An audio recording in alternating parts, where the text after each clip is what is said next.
Tonight, when it gets dark, a small figure stands at a window and looks up. That's you.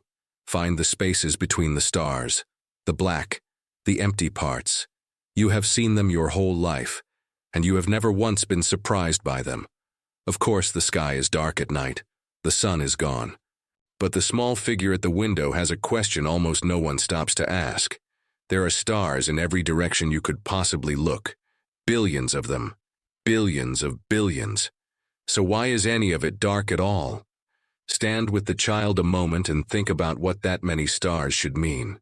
The universe goes on forever, and it is filled with stars. Then every single line your eye could follow, straight up, off to the side, anywhere, should eventually land on the surface of a star. Not most lines, every line. There would be no gaps, nowhere to put the dark. The whole sky should be a solid wall of light as bright as the sun, in every direction all night long. It is strange because by that logic, night should not exist. And yet there the child stands, looking at a sky that is mostly black. This puzzle is old. Older than telescopes powerful enough to settle it. Some people thought the dust between the stars was soaking up the light. Some thought the stars simply ran out. That space had an edge, and we were near it. Some thought the light was being swallowed by something we could not see. They were all reaching for the same thing, a reason for the dark. Because the dark is not nothing. The dark is a message. And once the child learns to read it, the night sky stops being a backdrop and becomes the single largest piece of evidence anyone will ever look at with their own eyes. To read it, you have to meet 4 things hiding in that darkness. Imagine the child steps out of the window and into a forest. Not a small one. A forest with no edge, going on in every direction forever. The child looks straight ahead. The line of sight travels until it hits a tree trunk. Turns slightly. Another trunk. Tries to find a gap, a sliver of open air between the trunks and follows it. It just reaches a tree further back. In a forest that truly never ends, there is no line the child can draw that does not end on bark. There is no seeing out. The whole horizon becomes a solid wall of wood. That is exactly what an infinite, eternal universe of stars would do to your eyes. Every gap fills in.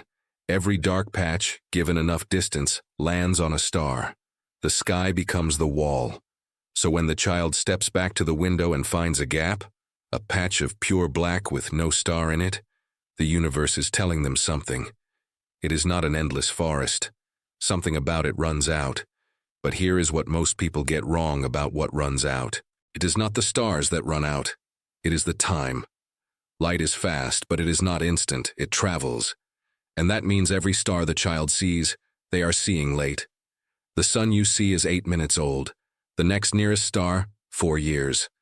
Look deep into the sky, and you are looking at light that left home thousands, millions, billions of years ago, and is only now arriving at your eye.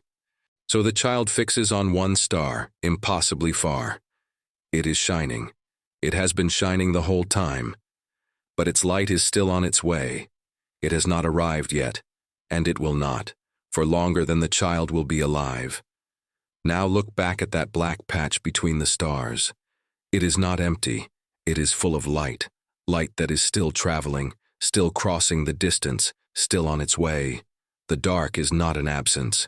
It is a waiting room. The strange part is what that tells the child about the dark itself. Every gap in the night sky is a place where the light has not had enough time to reach them. And light only runs out of time if time itself had a beginning. The night is dark because the universe is not infinitely old. The first person to truly understand this was not an astronomer. He was a poet, a man you know for ravens and for hearts beating under floorboards. Edgar Allan Poe.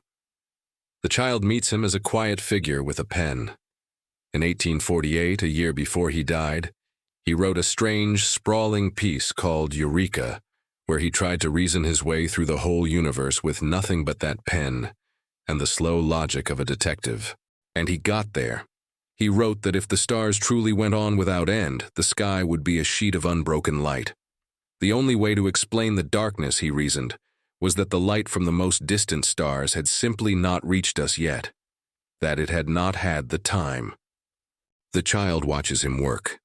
A poet with no telescope, no data, no equations, looked up at the dark and deduced that the universe must have a beginning. He was reading the night sky as evidence, and he read it correctly, a full century before astronomers could prove him right. The haunting part is that he never knew. He died thinking it was a poem. There is one more thing in the dark, the strangest of all. The child looks up one last time.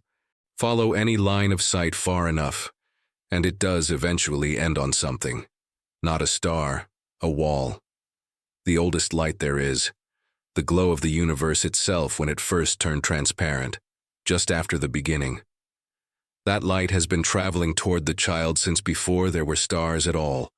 It is still arriving, every second, from every direction. So the truth is, the sky is not dark. The whole sky is glowing uniformly in every direction the child could point. A wall of ancient light wrapped completely around them. It is not the absence Poe imagined. It is there. The child just cannot see it. The light has been traveling so long, and the universe has stretched so much underneath it, that its color has been pulled down out of what your eyes can catch. The sky is blazing in a color you were never built to see. So why is the sky dark at night? Mostly because the universe is not old enough to have filled it in. Some of the dark is light still traveling. A little of it is light stretched past your eyes. Scientists still argue about exactly how to divide the credit between those reasons. We do not know precisely how much each one owes. But the headline does not move. The dark is there because the universe had a beginning, and beginnings leave gaps. The night sky is not a curtain behind the stars. It is the clearest evidence the child has, available any clear night for free, that everything they know started somewhere. The small figure is still at the window, still looking up. You have looked up at that darkness your whole life and called it empty. It was never empty. It was light that hadn't reached you yet, and some of it still hasn't. If you want to keep noticing the things that were quietly enormous all along, stay a while. There is more sky to read.